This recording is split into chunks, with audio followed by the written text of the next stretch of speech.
Good morning, everybody. In the name of Dr. Pedro Francisco Rodríguez Espinosa, I give you the most cordial welcome to our visitors to the University of Edinburgh.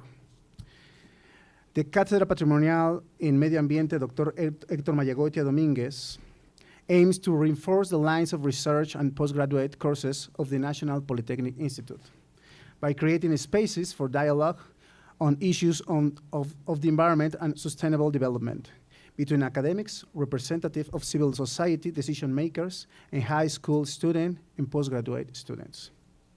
In this context, we have had the honor of receiving the researchers, Dr. Cesar Revoredo, Dr. Faisha Akaishi, and Dr. Leglise to deliver the conference titled Formulating Value Chains for Orphan Crops in Africa. A nombre del Dr. Pedro Francisco Rodríguez Espinosa, les doy la más cordial bienvenida a nuestros visitantes de la Universidad de Edimburgo.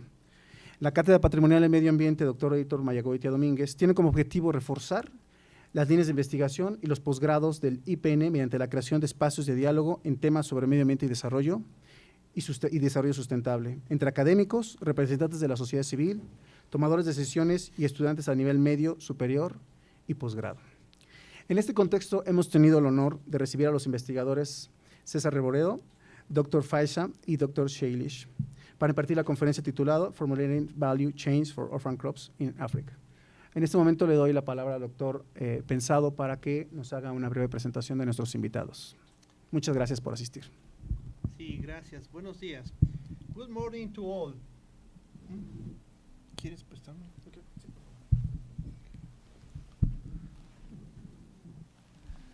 Good morning to all.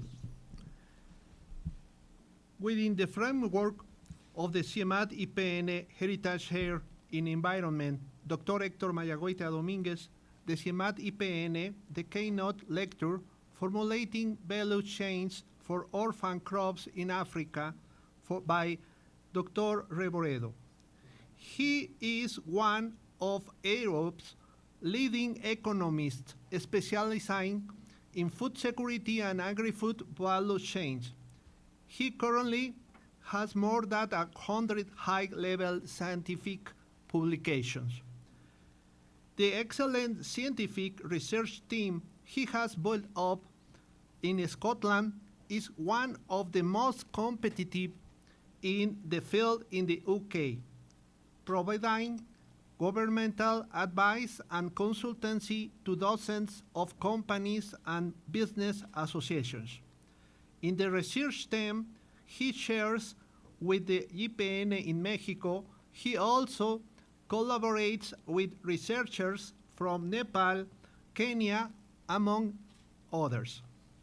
The reason for being able to listen to these lectures is that we took advantage of the visit of Honorable Professor. Last April, the UK Academy of Medical Science recommended funding for 23 Global Change Research Fund Networking grants from Cohort 8, totaling more than £500,000. This program is run in partnership with the UK National Academies, the UK Research and Innovation Agency, and the awardees come from a variety of disciplines to address current global challenges in the world. These grant programs enables researchers from low and middle income countries and the UK to hold events to establish contacts, network, forge new links, and generate interdisciplinary research ideas. In this latest call, awards were made to only 23 principal investigators from 16 different countries in Asia, Africa, and Latin America. The winning proposal from the Instituto Politécnico Nacional and the Scotland Rural University stood out among the awards. Its objective is the setting up and strengthening of an international scientific research network during 2023 and 2024 around the use of orphan crops in a diversified, sustainable portfolio for food security in Mexico. So far, the leaders of both teams, Dr. Mario Pensado and Dr. Cesar Revoredo, have been appointed to the project and have collaborated in the programming of activities, including the visit to Srook, Edinburgh, by a team of IPN researchers last September, as well as the current visit from now, Monday, October 2, by the Srook research team with the participation of Dr. Cesar Revoredo, Dr. Faisal Akaishi, and Dr. Shailesh Shrestha. Recently, the team from CIIEMAD-IPN has carried out the identification of these crops and useful plants from the shade coffee orchards in various municipalities of the Sierra Norte de Puebla, which has resulted in the preparation of a list of more than 200 species for food, medicinal, handcraft, and agroindustrial use, with the participation of the small coffee growers themselves.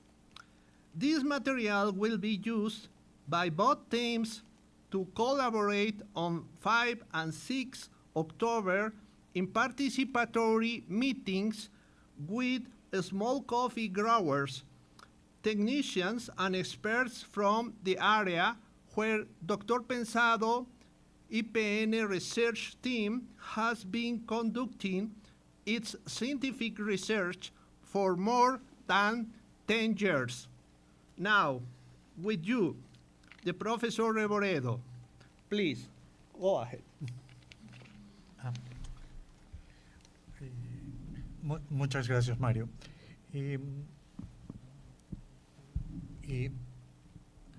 Bueno, yo hablo español, pero cuando le dije a Mario que iba a hablar la presentación en español, me dijo que mejor lo hiciera en inglés, dada la calidad de mi castellano.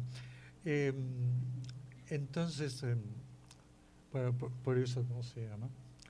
Este es el fin de la transmisión en castellano y vamos a la transmisión en inglés. Okay. Don't worry. I can read. Okay. Perfect. What I'm going to be talking is about a project that ran from 2017 to 2019 called, as Mario mentioned, Formulating Value Chains for Orphan Crops in Africa. This project was funded by BBSRC, which is the Biological and something else Research Council in the UK.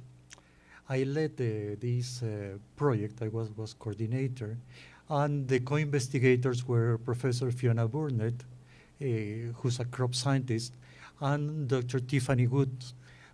She is a food scientist. And we have quite a number of team members. Let me just mention Dr. Faisal Akaishi, Dr. Monse Costofon, Dr. Ian Dawson, Dr. Steve Hout, Dr. Andrea Silva, and Dr. Luisa Toma.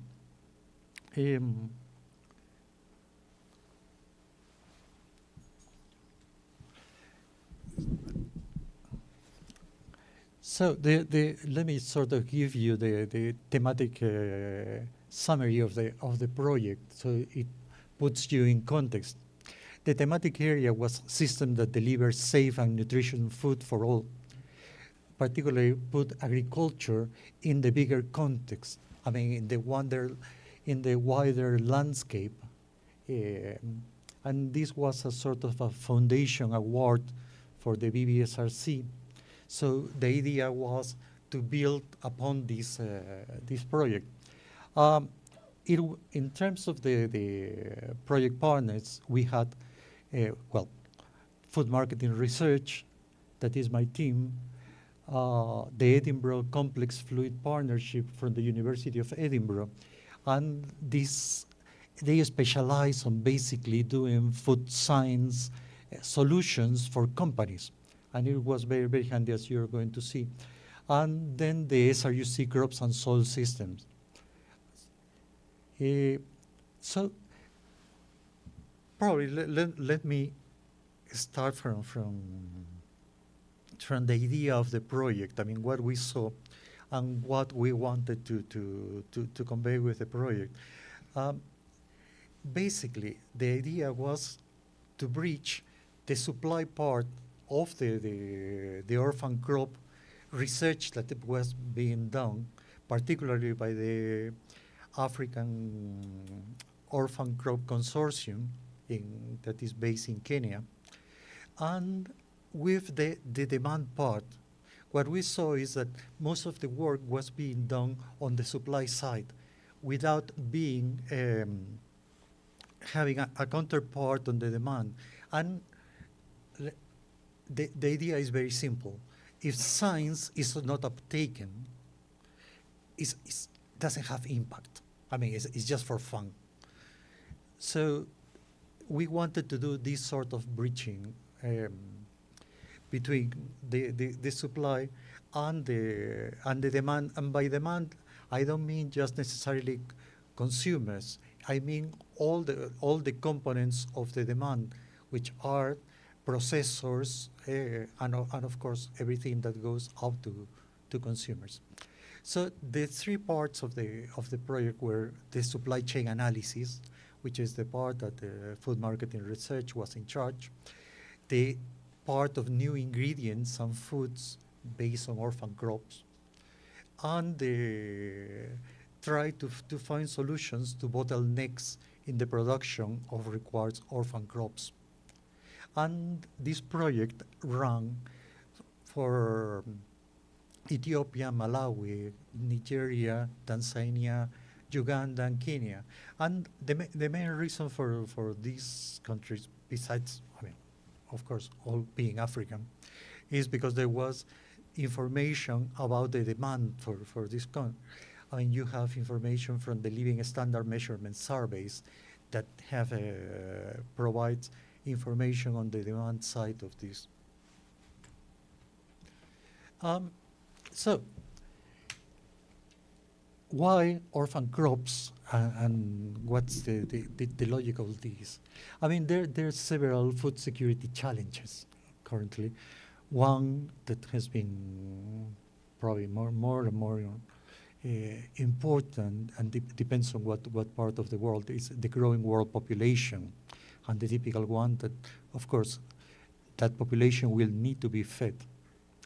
And the other is, of course, the effects of climate change that has effects on the yields of many crops. A potential solution of that came with the fact that there's quite a number of crops that were passed by the Green Revolution. So basically, by default, I'm talking about all those crops that are not rice, maize, or wheat. I mean, and they are important regionally. But they remain, despite that they have a sort of a regional presence, they remain underutilized by many of these countries. What advantage do they have on, I mean, to work with this? Since they are native crops, I mean, they have resilience on droughts and high temperatures, acidic and saline soils. They are calorie dense, high in protein and zinc. So they are important for basically nutrition. And of course, as any crop, they have potential in terms of income generation, because remember that not necessarily the farmer is going to eat the crop. They could sell, get money, and buy food with that, which increases probably the diversification of the things that they can consume. So you have also new technologies and genetic modification that can be applied to those crops. So as I was mentioning, the main motivation of this project was applying this bridge between what we saw that was happening. Plenty of the natural science work that is being done by the African Orphan Corps Consortium, which is based in ICRAF. And just in case, don't get confused. I'm not criticizing the work that they're doing. It's pretty important work. But without this bridge with the consumption part, I mean, you're missing part of the impact that they can have, because even the poorest farmers, unless you ensure that they have a market for the product, they are not going to uptake the product. That's sort of very obvious.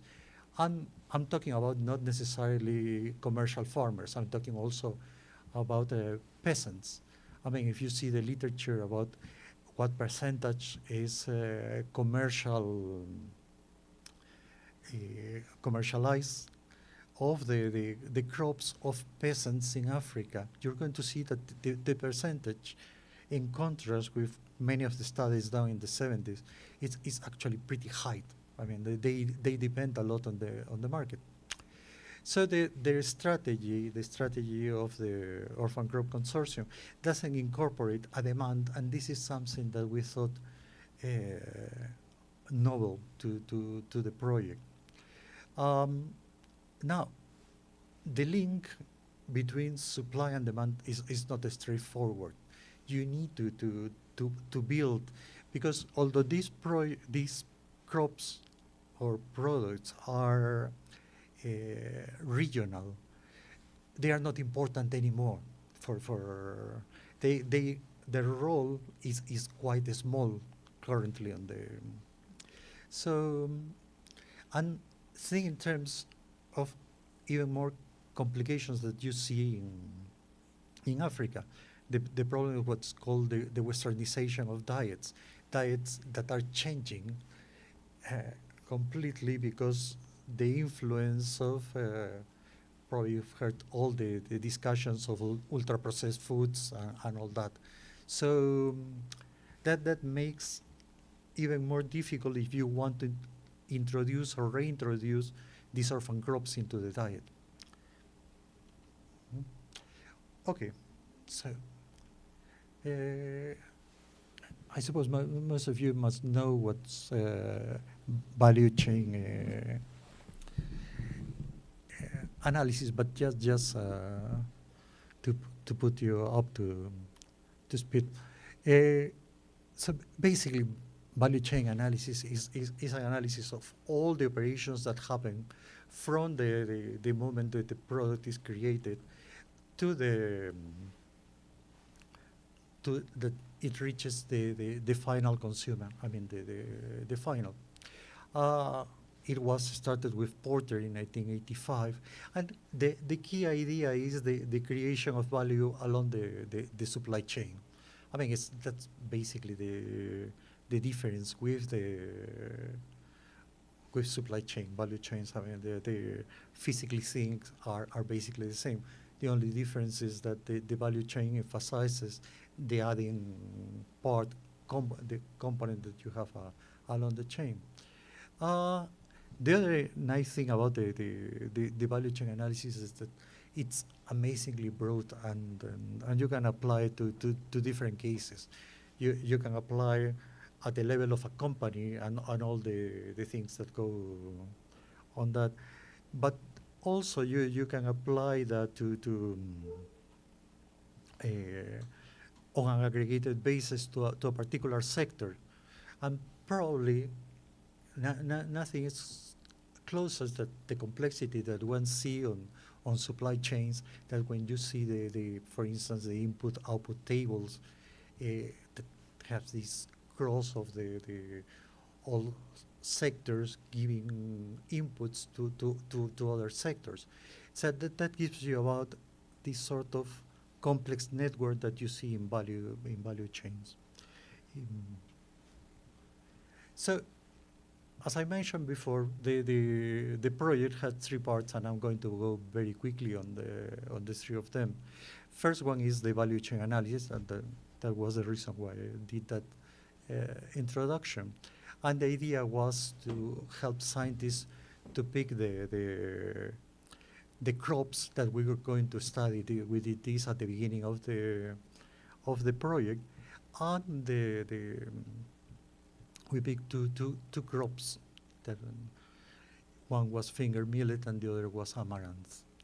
And for this, we were mixing all the interests in the group, because the people from the Orphan Crop Consortium had been working on this.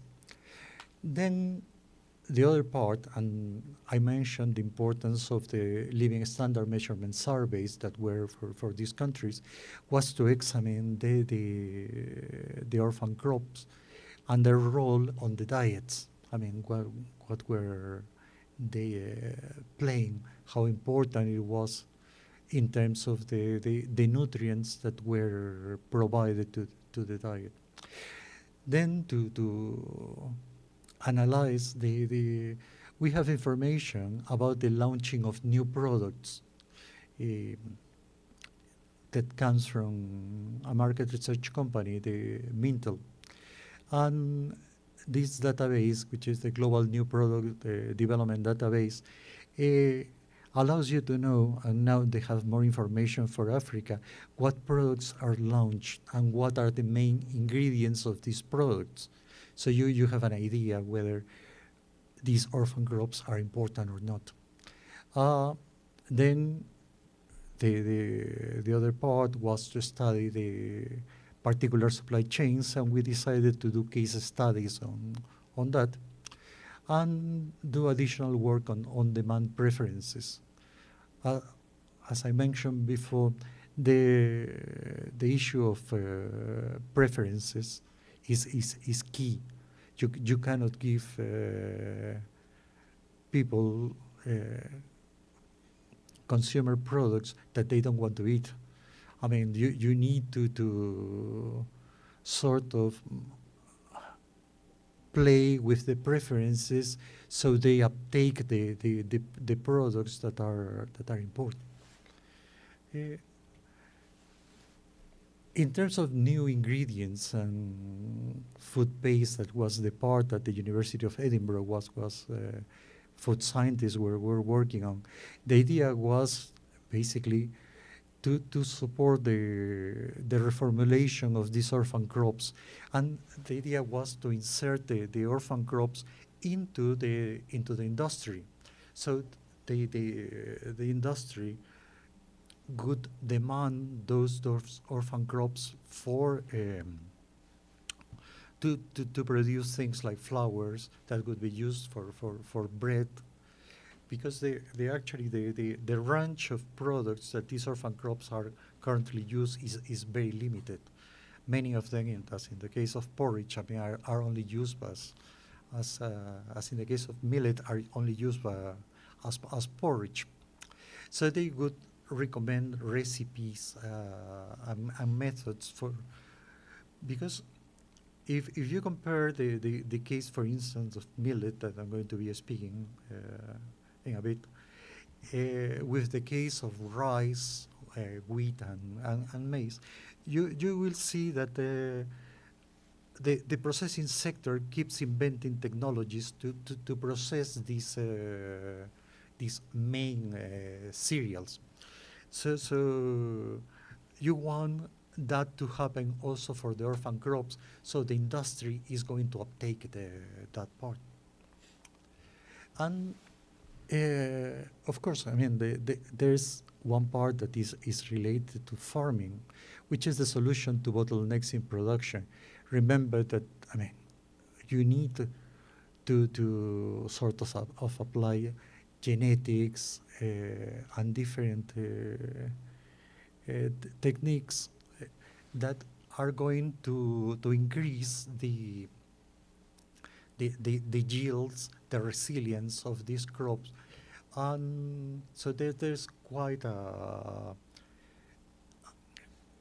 work to be done in terms of develop strategies to identify locally adapted cultivars, because you have quite a variety of cultivars that improve the tolerance to climate change, but also you want yield and you want the nutrients that are in these crops. Now, in this sort of second part of the talk, what I would like is to focus just on some of the work that we did. It's based on two papers. One is exploring the effect of increasing underutilized crops on consumer diets. And here we focus on the case of millet in Uganda, which is worked together with Faisal and Luisa. And then this other work that is with a master's student, Miriam Fauché, which is rediscovering millet and sorghum and the implications of expanding orphan crops in the Malawian diet. So basically we focus on this in this paper on the consumption of millet, and the idea was relatively simple, as many economic ideas was, if you're going to push more orphan crop on the diet, something will have to go. So what you need is, at the end of the day, to have the balance of the in terms of nutrients.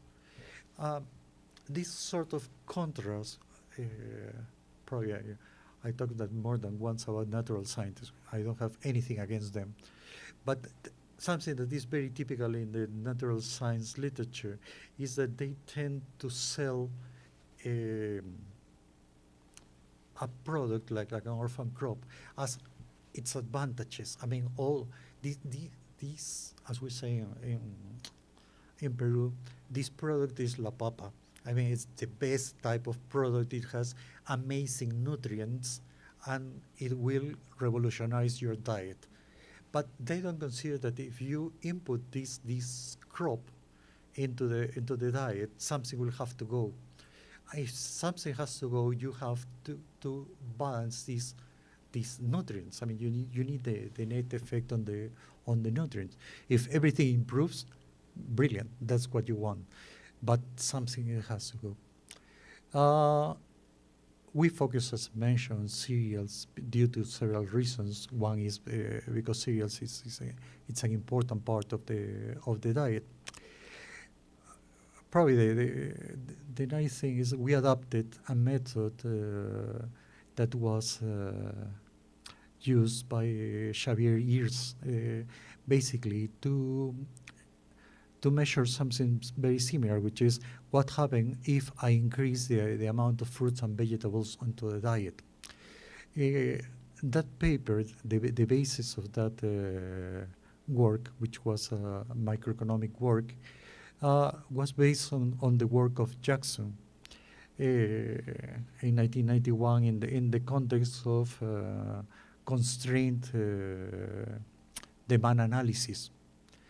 And it is at the end of the presentation, you have the references, so you can go and see the original work, which is very interesting. Not just for economists.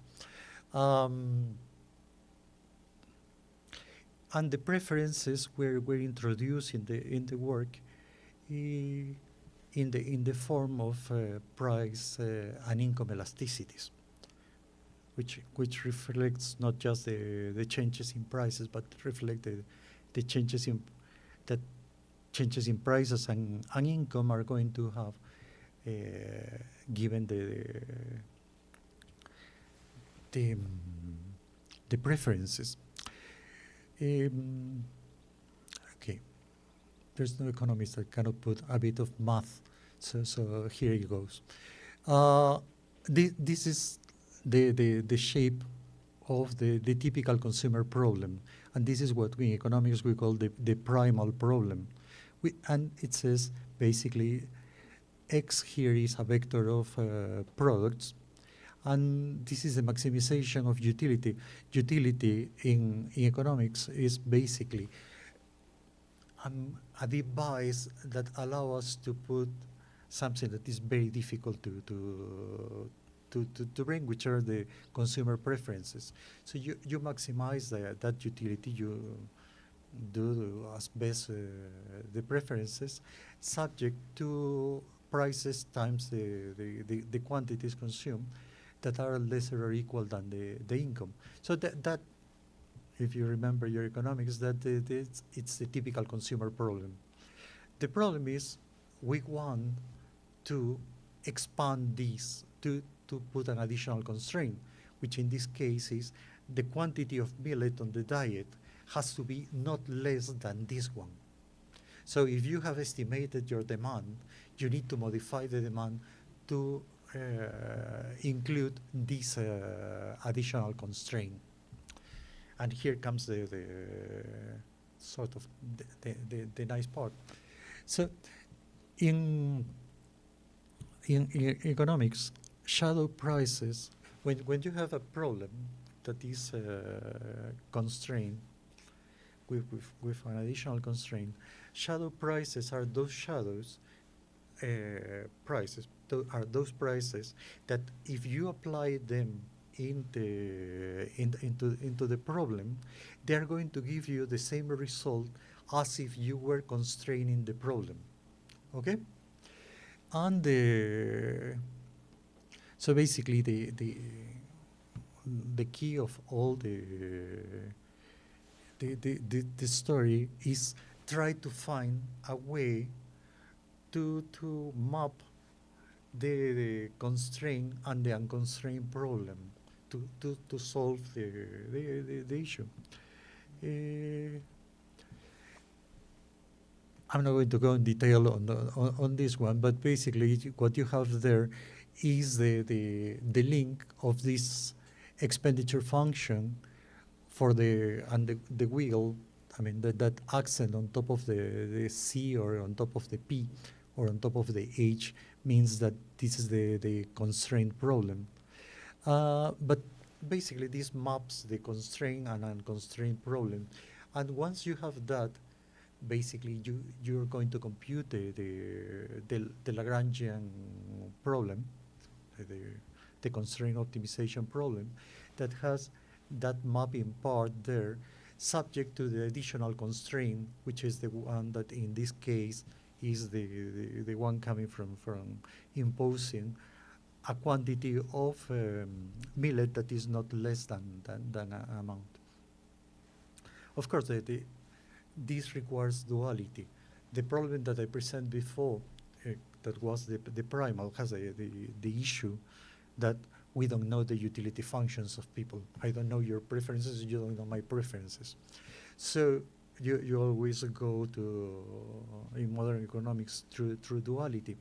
And basically, in order to maximize that Lagrangian function, you need to differentiate with respect to the two variables that you have there, which are the shadow prices and also the Lagrange multipliers. And you can do this, of course, there's no analytical solution for this, and you have to do it iteratively. I mean, if you go to the paper by ears, it's not well, takes its time to do it once you have the elasticities and that kind of things. But the formulas are sort of straightforward. The other problem that you have is what to do with the nutrients. I mean, if you see any table of nutrients, there are plenty. You have vitamins, minerals, plus the macronutrients. So something that is very nice from a paper by view is this sort of aggregated type of measures of nutrition, like the mean adequacy ratio, which is not the only one, but this is the one that we use. And the idea is basically to see the quantities of nutrients relative to the requirement for the nutrient. In this case, we work with the 10 nutrients that we had available. And you have the names on the presentation. And the only thing to be sort of careful when computing the MAR is that if this goes above 100, you just don't consider it. I mean, you consider that it's because otherwise you start compensating the nutritional components. In terms of data, I mean, something that, if you're familiar with the economic literature, is that we economists tend to produce elasticities by tones. So there's plenty of elasticities in the economic literature for demand elasticities. So we decided to basically pick elasticities from the literature instead of going and estimate ourselves the things. So in the case of Uganda, these were taken from Boysen, the 2016. And then we complemented that with information from the Uganda Living Standard Measurement Survey. And that allowed us to expand the number of products from 14, that was what Boysen had used, to 28 categories. And we complemented these with the nutritional coefficients. In terms of Malawi, we did something similar. The elasticities came from Eker and Quaim, and the information that we needed in terms of quantities were also from the Living Standard Measurement Survey of Malawi. I mean, you have similar surveys here in Mexico, so you can apply similar methods. I mean, it's not basically the method is not rocket science. So it's, and then we calibrated the elasticities using the method by Begin. So the idea of calibration is that you can start doing your simulation from a point that is exactly to what you observe in reality. That's the main advantage of the calibration. Let's go quickly to simulations and results. In terms of simulations, what we did was to expand the amount of millet on the diet and see the recomposition of the consumption. We did this in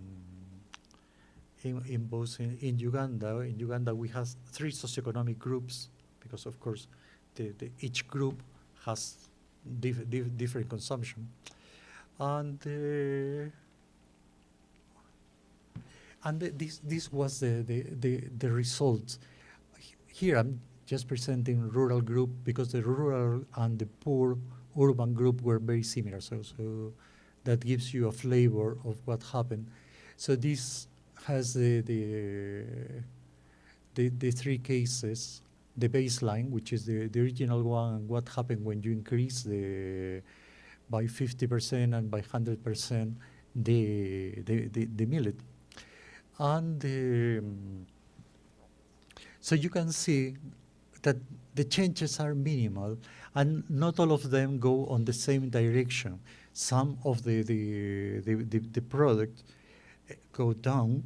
I mean, you have contractions, and others are increasing. You can see that the amount of millet on the diet is in the first 3 columns.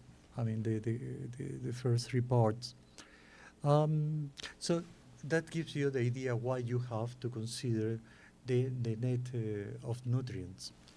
And here is when you transform all those changes in quantities into nutrients. I mean, there's plenty of things that the incorporation of more millet on the diet is going to bring, but there are some nutrients that are going to get down, like vitamin B6 or vitamin A, and that has implications in terms of health. In terms of MAR, as you can see, probably the only thing that needs a bit of explanation, when you see the x-axis, that is basically the difference between the observed price and the shadow price. And the logic is easy. Basically, you need a decrease in the price in order to the product to be uptaken by the consumer. So that's why you're moving on to the negative. But the changes in the MAR for the three groups are actually very, very small. And that's basically related to that the share of the millet in the diet is small. In Malawi, you're going to be seeing a very similar situation. We consider three scenarios, an increase in 25%, 50%, and 100% of the alternative cereals, which most of it is basically millet. And what you got there was that that again the quantities of millet or all these alternative cereals were quite small. And here you have the results for the group, and basically what's happening is that where you have the main substitution is that you're substituting the increase of cereals is decreasing maize. I mean, and that comes from basically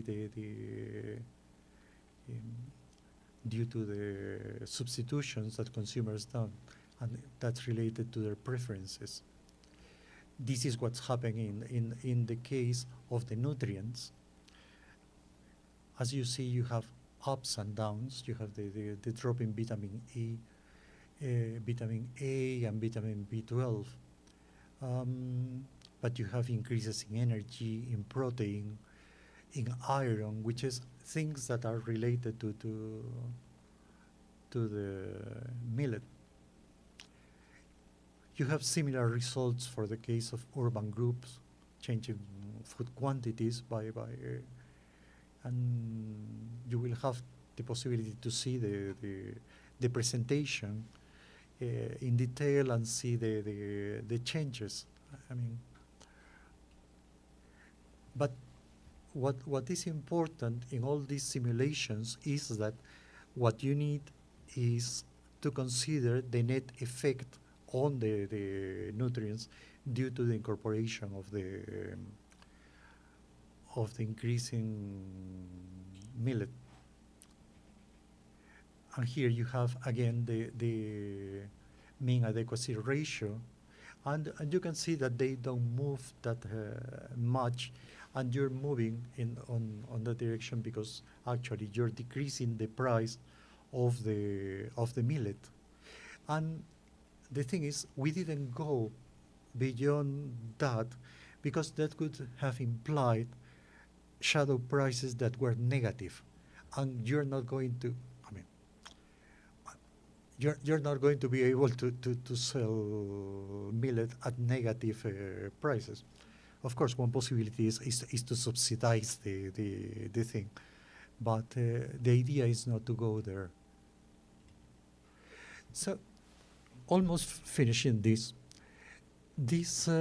figure aims to sort of put in perspective all the stuff that I've been mentioning. Basically, what you have here is a simple supply and demand scheme, And consider first the situation like D0, which is the original demand, and the movement from S0, which is the supply, the initial supply, to S1 is one where basically you would apply genetic in order to increase the yields, or in this case, minimize the cost of production. As you can see, you need a massive decrease on the price in order to increase very little the quantity. So what this tells you, if you really want to increase a lot of millet on the diet, what you need is not just to apply some change in the supply. You need to change the demand, which in this case is rotating the demand. Remember that the idea behind the demand is also to measure the willingness to pay, the appreciation of what consumers have for the product.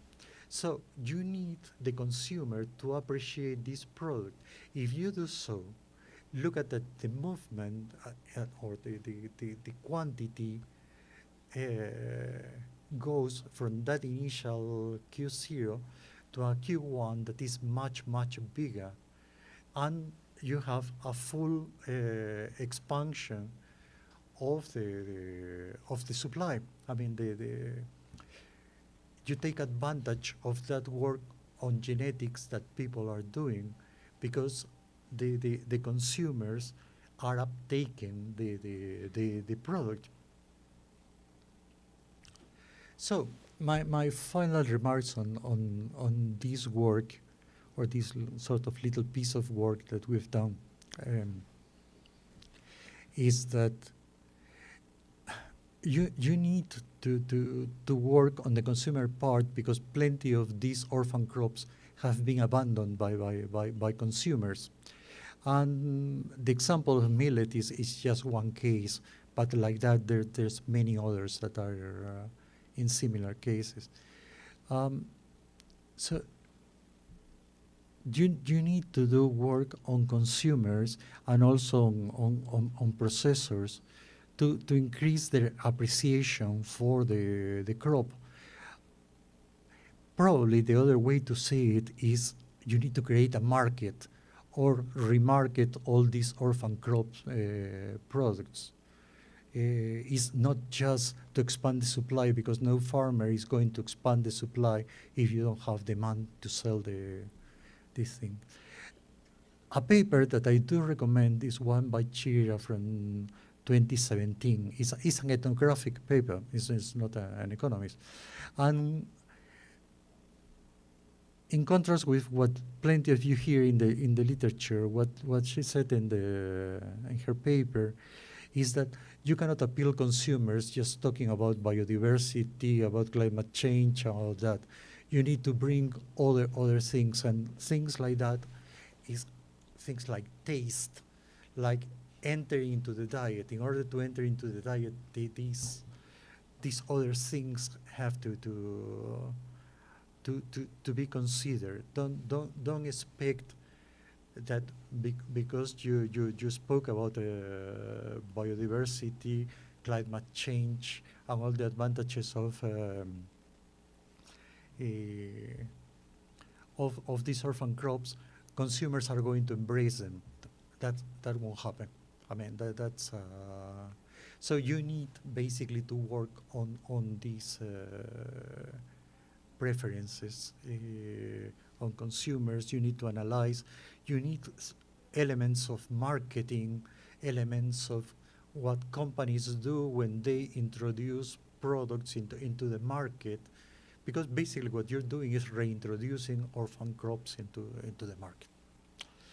And yep, I think that's it. Many thanks. Okay, thanks. Thanks a lot.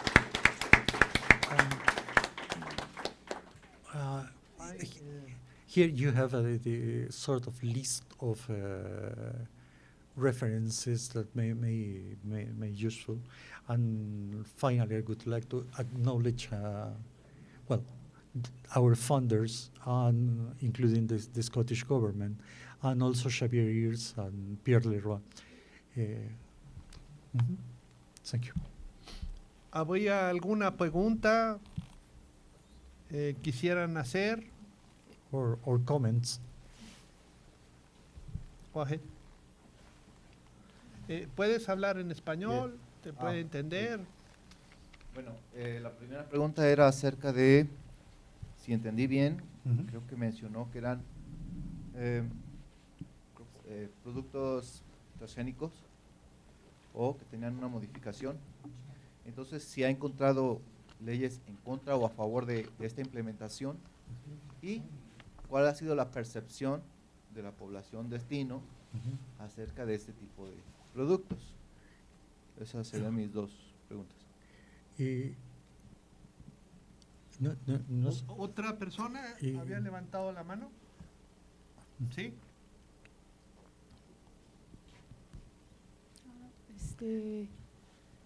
Bueno, yo quería saber cuál es el trabajo que se ha hecho Ajá. para que los pequeños productores adopten estos cultivos. O sea, Okay. Okay. Two things.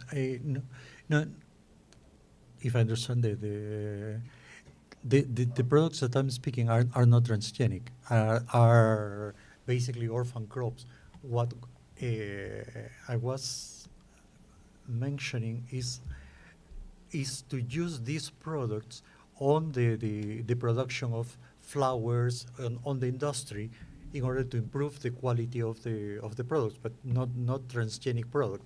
Actually, what you want is, let me call it, healthier type of products. So that was one of your questions. The other one was, ¿cuál era la segunda pregunta? That's an important part. Un trabajo que es interesante es el que hizo Faisal, midiendo justamente la percepción en el caso de millet, y él analizó básicamente el consumo de porridge. No me acuerdo cómo traduces porridge. Cereales, cereales para desayuno, en la dieta en Kenia. Y, o sea, tienen bastante aceptación en comparación con otros cereales. Pero el mayor problema que tiene, sobre todo para las partes urbanas, es la diversidad de, por ejemplo, de cereales que tienes. Compañías como productoras de cereales a nivel industrial están en África, entonces tienes toda la diversidad que ves en cualquier país está allí. Entonces estos, ¿cómo se llama? Orphan crops tienen que competir con cornflakes o con otros cereales, y tienes toda una parte de marketing que está detrás por muchos de estos productos, llámales ultraprocesados, o sea, tienen un marketing detrás que es enorme. Entonces, aun cuando los consumidores saben que ¿cómo se llama? Que el millet es muy bueno como para el desayuno, por la parte alimenticia. Cuando tienes hijos, te quieren, ¿cómo se llama? Choco Pops, o quieren los otros. Entonces, la competencia en el budget del household es tremenda. Lo de los pequeños productores. Los productores. Do you wanna?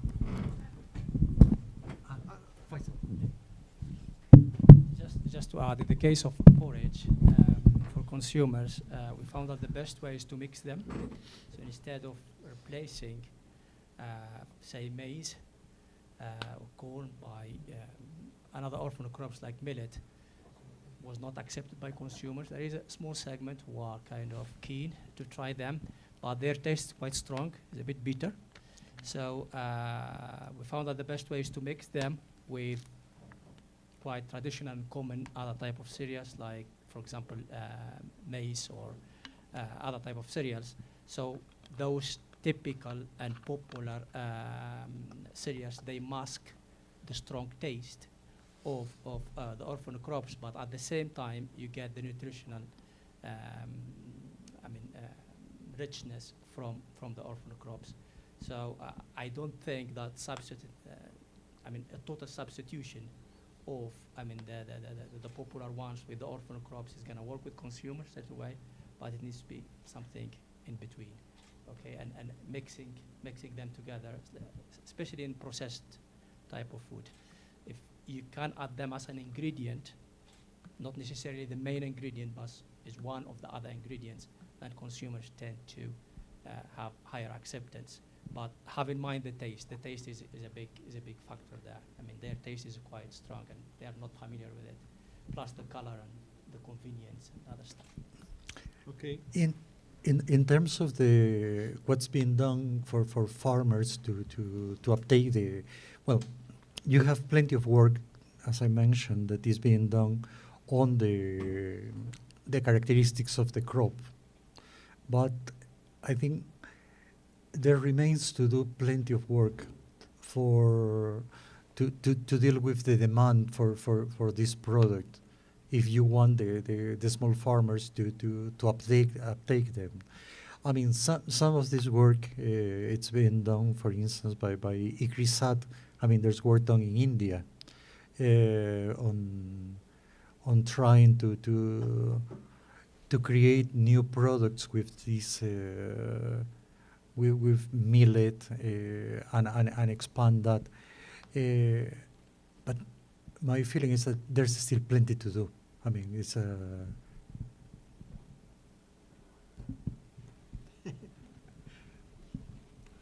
There are two questions from in the YouTube. One question is from Roberto Martinez. He's asking, linking production with consumption is not easy. How to reverse it? And the second question is, given the effect of westernization, can it be feasible strategy to promote the traditional knowledge of communities and the new knowledge for attention to orphan crops? Thank you. Muchas gracias, Roberto. Sí, la primera es totalmente de acuerdo. No es fácil. ¿Cómo se llama?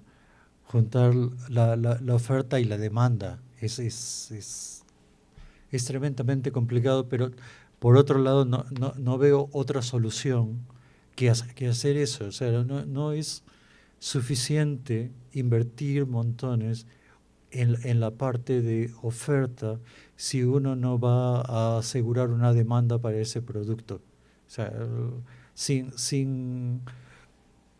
sorry for reverting to English, without breaching the supply and demand. I mean, better let's continue investing on our typical cereals. I mean, because otherwise we will not have possibility. And the second question was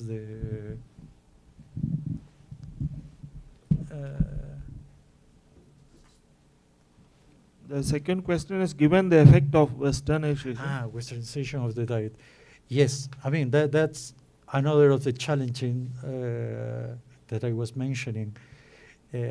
Is not uneasy because particularly in urban areas, it's a very crowded market. I mean,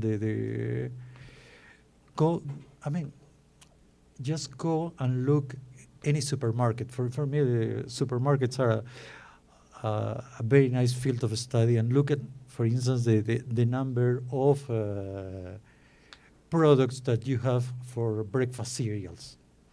That tells you, I mean, how complicated it is to bring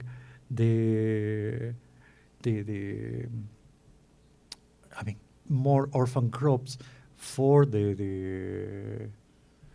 particularly for urban consumers, which are the ones that have their, let's say, preferences more distorted. I mean, One commercial question from my side. Are you doing any promotional work to promote these orphan crops or something like that? there's work that is, I'm not personally, but I mean, United Nations is FAO are doing work to promote those crops. And in fact, the CIIEMAD system is working on them. I mean, in fact, the African Orphan Crop Consortium is based on ICRAF that is based in Kenya. But you have ICRISAT also in Kenya, in India, working on the promotion of these crops. Thank you. Thank you. Well, thank you very much to all of you. I'm going to allow to formulate one final question. You talk about genetics. What are you thinking specifically? What are you thinking of in these regards to apply some kind of genetics to these crops? I mean, I'm not a crop scientist or a geneticist, so I'm not going to give an opinion on the topic. My only thing is basically in terms of the strategy that you need. I don't think you should abandon the work of genetics that is being done on these crops in order to improve their resilience to climate change, expand the yields and all that. What you need to do is multidisciplinary work. I mean, that figure of supply and demand that I mentioned basically speaks more of multidisciplinary work on the supply side and on the demand side. I mean, you need to bring both together in order for these orphan crops to have a future. Okay, thank you very much. Thank you very much. Let's bring an applause to our guests. In the name of Dr. Pedro Francisco Rodriguez Espinosa, I would like to give you this constancy for your participation. In this is titled Formulating Value Chains for Orphan Crops in Africa. Thank you very much, Dr. Many Cesar, thanks. for your participation. Thank you very much. Very appreciated.